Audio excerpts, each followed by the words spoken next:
Hoje a gente vai falar então sobre a invasão vertical dos bárbaros, brevemente uma crítica cultural, o livro de Mário Ferreira dos Santos. A obra de estudo foi feita em 1967, né? E aí o autor, Mário Ferreira dos Santos, que para variar não é muito debatido na academia brasileira ainda, mas filosofia é normal isso acontecer no plano das ideias, tá? Se você observar, por exemplo, o que aconteceu com Aristóteles, ele escreveu 450 anos antes de Cristo, mais ou menos. A obra dele foi alcançar o sucesso mesmo, foi o quê? Mais de 1000 anos depois de Cristo. Então tá bom, né? Tá no lucro. Mário Ferreira dos Santos ficou aí uns 50 anos esquecido e aos poucos vai sendo retomado, né? Mas as obras então dele começam a ser republicadas, felizmente. Por que estudar o tema? Por que nós estudamos o tema de invasão vertical dos bárbaros, crítica cultural, decadência da nossa sociedade? Porque não tem jeito, a gente está num estado de civilização mesmo, plenamente decadente. No Brasil, é só você olhar aí o show das eleições, né, que está acontecendo, vocês vão perceber o nível de cultura. Quando você vê uma propaganda do Tiririca, né? Pior que tá, não fica. Né? E você sabe o que o deputado faz? Eu não sei, vote em mim que eu vou lá e conto para você. Ele foi lá, ficou 4 anos como deputado, voltou e não contou para ninguém ainda. E levou um monte de bandido lá sem vergonha junto com ele na legenda, né? Mas faz parte. Mas o brasileiro é isso aí mesmo. Não é que todos sejam assim, mesmo porque se vocês estão estudando sobre isso, provavelmente vocês não se incluem nessa fatia gorda aí da pizza, né? Mas a gente enfrenta um problema assim, um problema de ausência de cultura, ausência de alta cultura. A nossa alta cultura a gente está detonando, né? Você tem, por exemplo, da alta cultura, aquele exemplo do que fizeram com o livro do Machado de Assis, que veio uma escritora aí, que eu nem lembro o nome, felizmente, de quem é, com dinheiro governamental, leia-se, dinheiro de vocês pago por forma de imposto, e ela reescreveu Machado de Assis para dummies, assim, né, para bobos. Então foi isso que aconteceu. Então isso é uma destruição da alta cultura. Você não torna a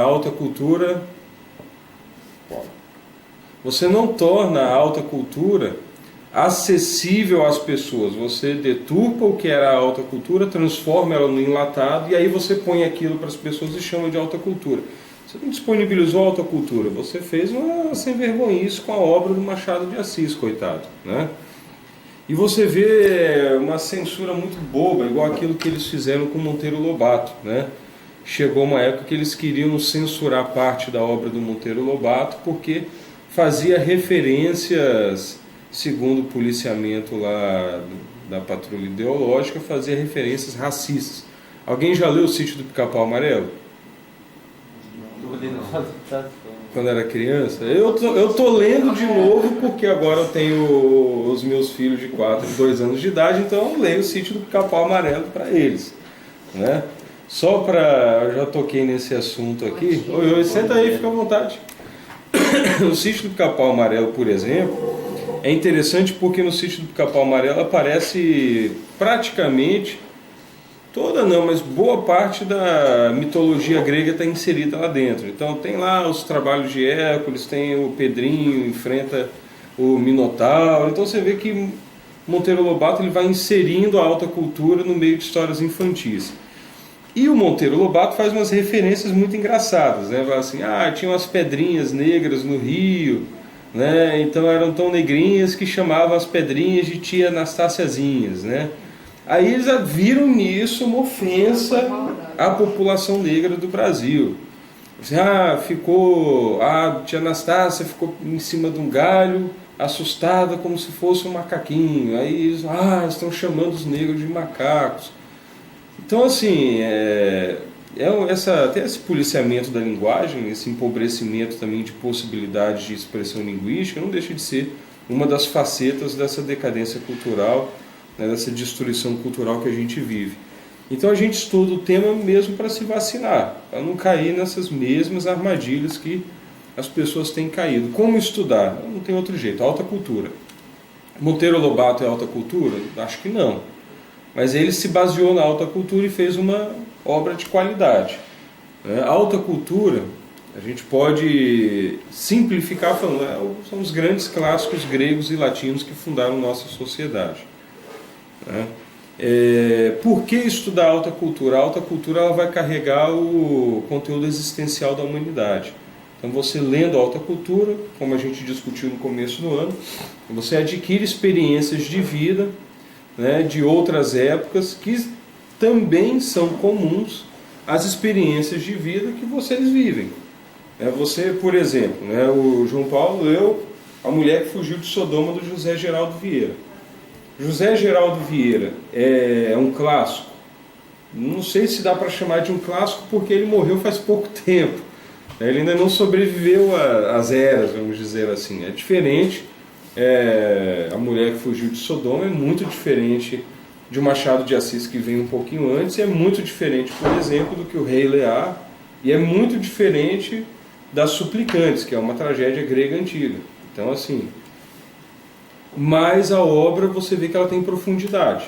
Ela carrega uma experiência humana do médico, que é o Mário, se eu não me engano, casado com a Lúcia, que era viciado em jogo, e ali ele enfrenta um dilema entre o vício dele e a vida particular dele, e aquilo prejudica a prática profissional, prejudica a vida pessoal dele.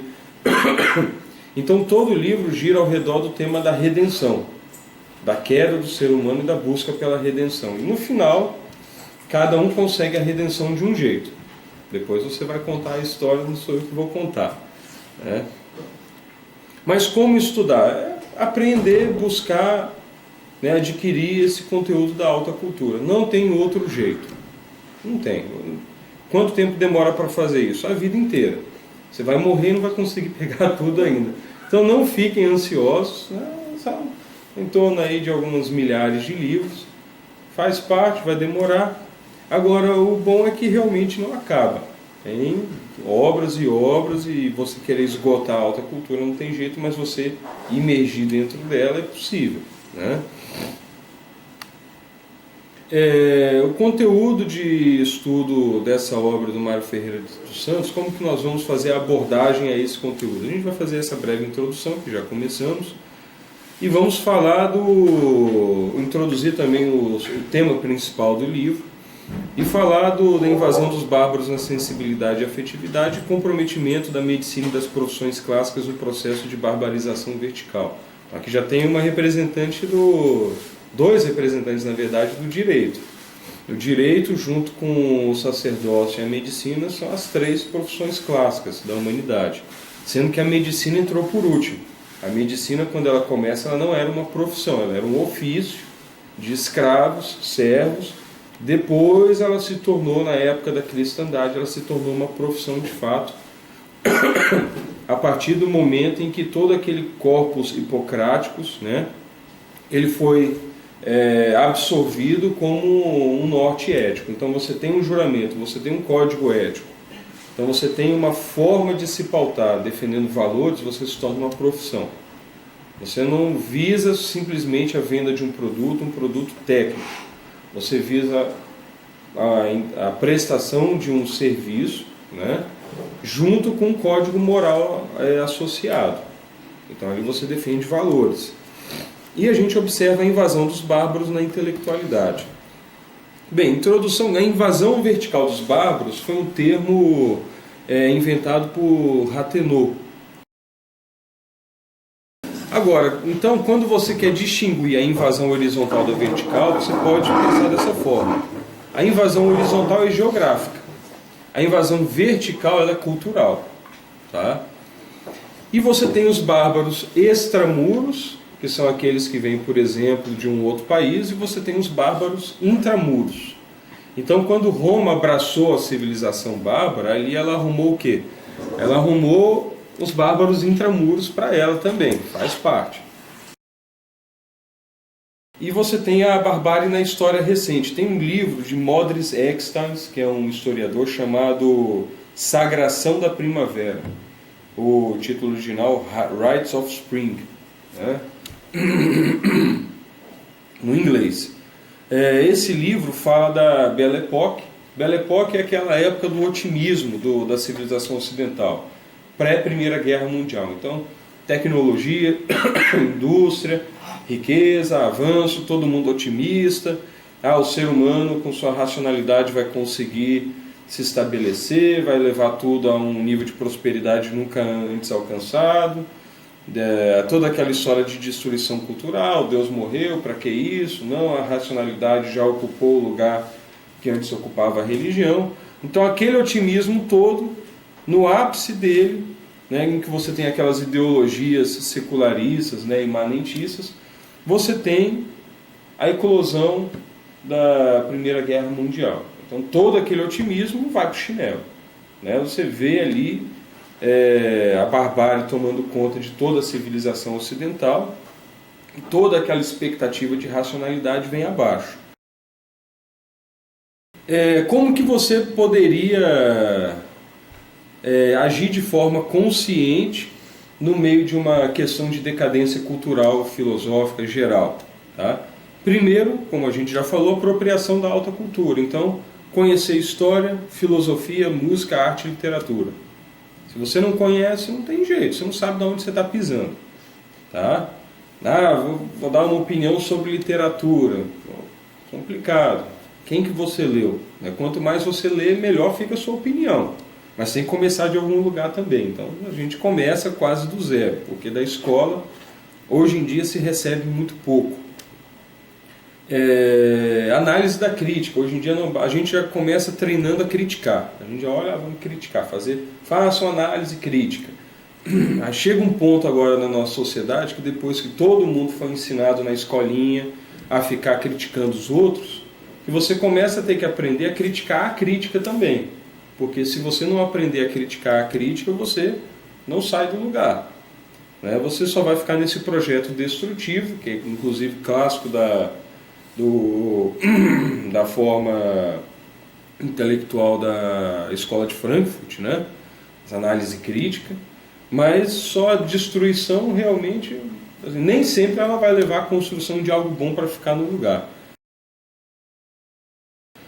Quais são os princípios da cosmovisão ocidental? Então, Mário Ferreira dos Santos coloca esses princípios como os princípios da civilização ocidental, da cosmovisão do Ocidente. Primeiro, o universo é criatura, inclusive o homem. Então, tudo teve um início, dura e, dependendo da visão adotada, pode ter um fim ou não. Mas tudo é criatura. Os povos irmanam-se pela mesma fé e todos são iguais perante Deus. Quando você fala daquele princípio kantiano do homem como um fim em si mesmo, ele não brotou de nada, brotou de uma civilização cristã que já enxergava todo mundo igual perante Deus, né, feita a imagem e semelhança de Deus. Então esse ambiente cultural gerou o ambiente cultural dos direitos humanos universais que chegou até hoje. Se você chegasse para um grego antigo e falasse direitos humanos universais, ele ia olhar para você, aí ele ia pensar... que direito dos cidadãos gregos, de Atenas, eu não ia entender o que você estava falando. Como assim, universais, direitos humanos universais? A divindade é providencial, ou seja, providência tem uma vidência vê e dispõe com antecedência o que pode acontecer, o possível histórico. Então a civilização ocidental sempre acreditou numa ideia de destino que deveria ser cumprido. E isso pode sofrer uma radicalização, como no caso do marxismo, em que há o imperativo histórico, né, de classe social. Então, a ditadura do proletariado é irreversível. Então, isso você trouxe essa ideia do que tem que acontecer para dentro da história. No cristianismo, na forma ortodoxa dele, ortodoxa que eu digo, é aquela que não é a heterodoxa.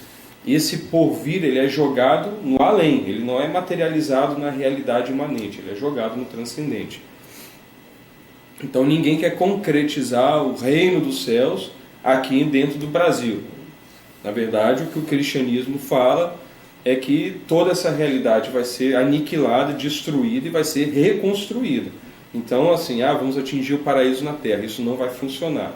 Mas o cristianismo teve algumas vertentes que a gente chama de milenaristas que tentaram fazer isso e não funcionou muito bem, né? Inclusive, parte da origem intelectual do marxismo e dessas ideologias que a gente chama de escatológicas, que prometem o paraíso na Terra, são creditadas também àquela expectativa milenarista que derivou de heresias cristãs, né? O homem é o ser inteligente e livre que pecou livremente. Então o homem tinha liberdade, né, teve liberdade e pecou. E caiu, né, por livre e espontânea vontade. Então tem essa noção da liberdade humana como um fator importante. Então aquele determinismo pleno, ele tinha um ramo da nossa civilização que adotava ele. Por exemplo, o estoico. O estoico acreditava num destino inexorável. Essa crença estoica é um pouco absorvida pelo cristianismo, mas depois ela é mais mitigada. Tá? Contudo, o ser humano pode salvar-se graças a um mediador, que na civilização ocidental é Cristo, e pela livre escolha da salvação, ou por uma graça divina gratuita ou não. Então isso aí difere conforme a linha teológica que avalia essa situação. Até dentro, por exemplo, da católica, você tem uns que pendem mais para Agostinho, outros que pendem mais para outros teólogos que entendem uma ação humana mais livre e autônoma, e Agostinho que vê uma ação divina mais imposta sobre a história da humanidade. E a paz reinará quando a boa vontade dominar entre os homens, a vontade sadia e liberta dos vícios que a condenam ao erro. Então tem aquela visão da virtude como movedora da sociedade, que também é derivado um pouquinho dos gregos. Então os gregos também tinham essa ideia de uma formação de virtude. Então esses são os princípios da cosmovisão ocidental. Isso antigamente, rapidinho, não era questionado. Pega na cristandade, isso nunca foi questionado. A partir da Idade Moderna, todos esses itens, praticamente sem exceção, são questionados. E aí você tem uma formação massiva de questionamento em cima desses itens e realmente a nossa cultura deriva da crítica destrutiva de todos esses princípios. Você realmente não tem assim uma evolução progressiva da cosmovisão. Você chega num ponto em que você começa a ter o desmanche dela e a substituição dela por uma outra coisa. Como você não absorveu e evoluiu, você cancelou, destruiu e reiniciou, a fundação se perde. De certa forma, você perdeu aquele conteúdo cultural. É o que eu falo. Se um de nós tentar pegar Agostinho, abrir a Cidade de Deus para ler e tentar compreender, vai passar aperto. Se algum de nós pegar Tomás de Aquino para tentar entender o que ele está falando, vai ser difícil. A gente perdeu essa cultura. A gente não tem mais esse grau de cultura que eles tinham, de entendimento. Temos de outros, mas não dá para falar que exatamente que isso é uma evolução daquilo que se tinha. Por exemplo, os modernos, eles desconheceram a escolástica e inventaram outra coisa. A filosofia moderna, com raras exceções, não absorveu a escolástica. Quem absorveu a escolástica foi um Xavier Zubiri, foi um Bernard Lonergan da vida. Mas veja bem, eles nem são falados na academia de direito hoje em dia. Quem é falado é Descartes, Kant. Então, assim, você vê que às vezes eles largaram uma coisa e eles acham que estão inventando a roda, mas tudo aquilo já foi debatido antes e já foi intelectualmente superado. Na verdade, eu até brinco, eu falo que o marxismo foi superado 400 anos antes de Cristo no livro A Política de Aristóteles. Então lá já está a refutação ao marxismo. Então a discussão, quando você perde a cultura, você realmente começa a discutir tudo aquilo que o pessoal já tinha resolvido há muito tempo. Como esse bárbaro atua na nossa sociedade? Primeiro, a luta contra a inteligência. Então, Mário Ferreira dos Santos começa a fazer uma crítica daquilo que ele via acontecendo na civilização brasileira e geral da sua época, do século passado. Então, você tem uma desvalorização da inteligência, você valoriza tudo que afirme, na verdade, a animalidade dentro do ser humano. Então, exaltação da força, supervalorização da força como ideal tipos, Valorização exagerada do corpo em relação à mente e valorização do visual sobre o auditivo, né? Hoje em dia a pessoa quer o espetáculo do visual, ela não aguenta, ela não suporta o auditivo muito tempo. Então a gente foi destreinado para o auditivo e a gente quer sempre o visual. Supervalorização romântica da intuição, da sensibilidade e da sem-razão. Então aqui o Mário Ferreira dos Santos pega uma situação de exaltação do romantismo, do fator irracional do ser humano.